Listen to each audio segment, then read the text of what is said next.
morning friends. So in the yesterday's lecture we have seen what is an isometry. So what is an isometry? It is simply a distance preserving function. That means if suppose a mapping f is from E3 to E3 space, then if this f satisfies the condition distance between fp fq, if it is exactly equals to distance between p and q, that is distance between P and Q should be exactly equal to distance between the F images. If this condition holds, then we say that F is isometry. We have seen the types of isometry.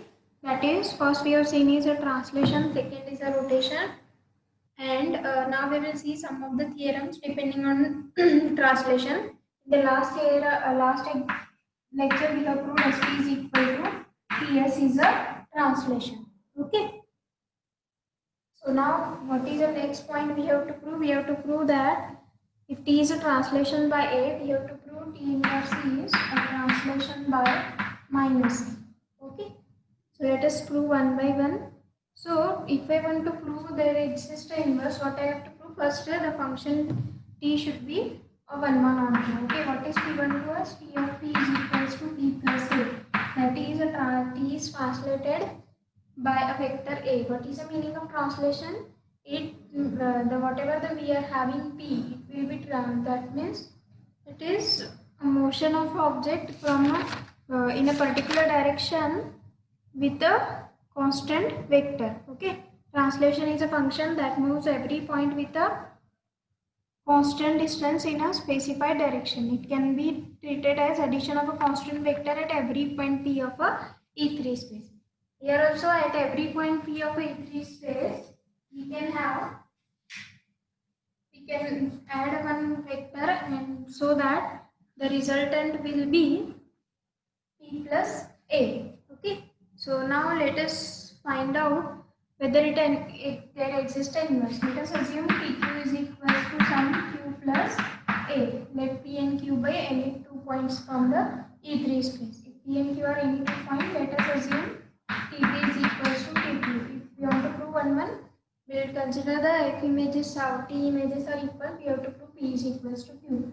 So what is TP? P plus A is equals to Q plus A. So here we can say this A is a constant vector which can be cancelled if A is non-zero, as it is non-zero itself, because we are assuming a translation by a constant vector A. So here we can say P is equals to Q. Now as we are discussing all this in the E3 space, and E3 is a finite dimensional space. In the finite dimensional space, if I want to prove 1 1 onto, it is equivalent to prove 1 1, because 1 1 ensures that you have a onto condition is also true. So hence PP is equals to TQ.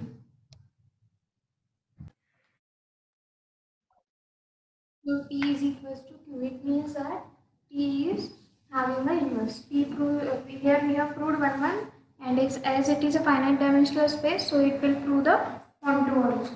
So just now we have to prove that T inverse is having a translation by a vector minus E.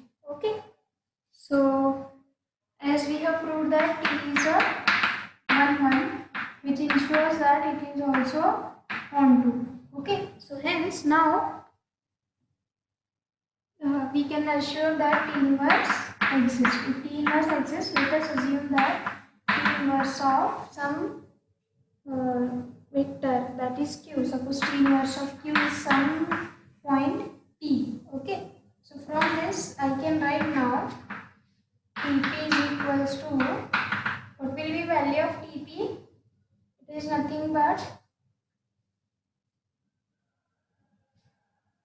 Q, no, as taking a T on both sides. And we have proved that T, and I have told you one homework that you have to verify whether set of all isometry forms a group or not, because I have shown you that G composite F is also an isometry on the condition G and F and are isometry. So what is TP? We have TP is nothing but T plus A. T is a translation by vector A.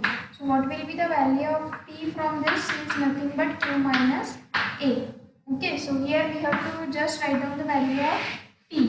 So what will be T inverse of Q is equals to value of T we have found is Q minus A. So T inverse is a translation by a vector minus A. Okay, so hence T inverse is a translation by a vector minus A. So hence now we have proved that. So now let us prove the last part, that is we have to prove that for any 2 points P and Q of E3 there exists a unique translation. For any 2 points P and Q of E3 space there exists a unique translation such that Tp is equals to Q. There always exists a unique translation which satisfies the condition Tp is equals to Q. That means if you have any translation T, that is translation of a point P will go to a unique point. Okay, that means this will be the condition that Tp is equal to whatever the things we are obtaining here. So there will not be two images. That is the 2 points. That means initially whatever we have a point P, and after applying the translation Q, the condition satisfied by these two points or vector, it is always unique. That is P and Q are unique which satisfy the condition Tp is equals to Q. Okay, to prove the uniqueness, let us assume that P has a translation by vector Q minus P. Q and P both are the any 2 points on the E3 space. What will be Q minus P? This also one vector in the E3 space. So T is a translation by Q minus P. So how we are going to define T of P is equals to P plus the vector A. What is a vector A in this case is Q minus P. But what is given, what we have to prove the uniqueness. Now let us assume that to prove uniqueness, let us go, T has a translation by A, that is T of P is equals to P plus A. From these two we can write P plus A is equals to P plus Q minus P. So from these two we can write P get cancelled. So what I remains Q is also, so here we have P plus A. So I can write A is equals to Q minus P. So which proves the uniqueness. So whatever we are having the vector A here, that vector is exactly equal to whatever the vector you are. This was our assumption. No, T is a translation by some another vector, some another constant number. So that some another constant number we have got it as Q minus P. So instead of having Q minus P, you can assume some any another number. Let us assume that T is a translation by some vector P. So in this also you can get A is equals to P. So whenever you are going to assume T is a translation by a vector B, suppose to prove the uniqueness, we will go with some another thing. That is, if T is a translation by a vector B, let us assume T has some another translation A, and somewhere you will get A is equals to B. So which proves that T has a translation. If T is a translation for any 2 points P and Q, TP is always equals to TQ. Okay. So now let us go for the third pointer, that is third type, that is orthogonal transformation.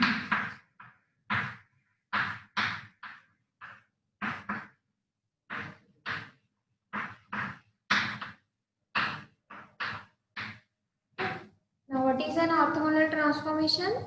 This is also one type of an isometry. So let us have in the linear transformation. The linear transformation from E3 to E3 space is said to be orthogonal transformation. That is, if it is linear as well as it satisfies the condition of Cp dot Cq is equals to P dot Q. Okay, for any points P and Q from the E3 space, for any 2 points P and Q in the E3 space, if Cp dot Cq is equals to P dot Q, it preserves the dot product as well as it is a linear. If any function C from E3 to E3, as we have seen that any isometry F is a function from E3 to E3. So orthogonal transformation is also one function from E3 to E3. So what is the condition? It should be linear. Second condition, it should preserve the dot product. Okay. So if these conditions satisfied, then we say that it is the orthogonal transformation.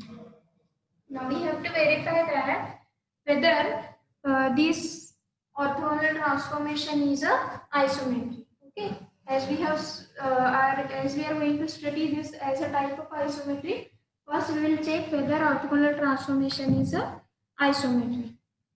Okay, before going to that, let us prove it. As we have C preserve the dot product, Cp dot Cq is equals to P dot Q. As C is the orthogonal transformation, it is linear as well as it preserves the dot product. If I want to prove it is an isometry, let us go one by one. This statement is true for any point P and Q in the equilibrium space.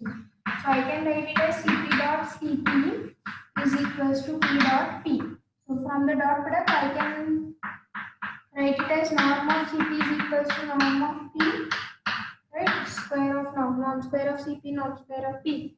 So hence we can write directly as norm of Cp as it is a positive one, norm of P. Okay. So hence what we got, norm of Cp is equals to norm of P. Now we have to prove C is isometric. To prove C is an isometry, let us have distance between Cp and CQ. Let us have C, P and Q are any 2 points. We will take the distance between the C images of point P and Q and we will prove that it is equals to distance between P and Q. Okay. So what is this? This is nothing but norm of CP minus norm of CQ. Okay. So what we can write from the statement given to us? We have orthogonal transformation means what? It preserves the dot product as well as it is a linear. If it is a linear, can I write this statement Cp minus Q from this? Because Cp minus Cq. As P and Q are any 2 points, C is a linear, so hence we can write this step, right? As the linearity prove this step. So hence, now from this statement, what we can write? C of any point P is exactly equal to norm of that point P. Norm of C of any point P.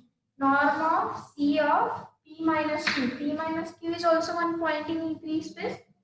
So what will be the value of this? Norm of P minus Q. What is the norm of P minus Q? It is nothing but the distance between P and Q. Hence, which proves that C is a orthogonal transformation, then it must be an isometry. Okay. So let us go for the next one. Show that the rotation is a orthogonal transformation. Now we have to prove that rotation is a orthogonal transformation. But orthogonal transformation will not be a rotation. Okay, what we have to prove? Show that rotation is orthogonal transformation. But we cannot have orthogonal.